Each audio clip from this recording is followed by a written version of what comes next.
بسم الله الرحمن الرحيم. فاذكروني أذكركم واشكروا لي ولا تكفرون.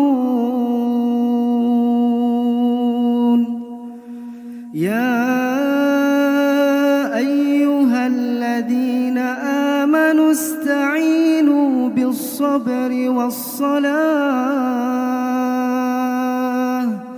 إن الله مع الصابرين.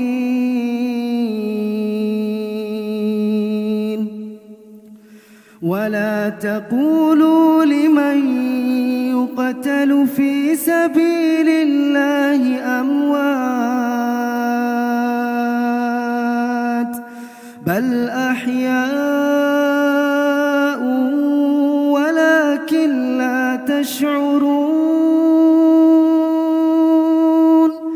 ولنبلونكم بشيء من الخوف والجوع ونقص من الأموال والأنفس والثمرات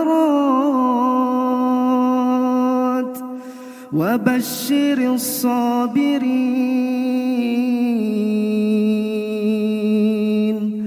الذين إذا أصابتهم مصيبة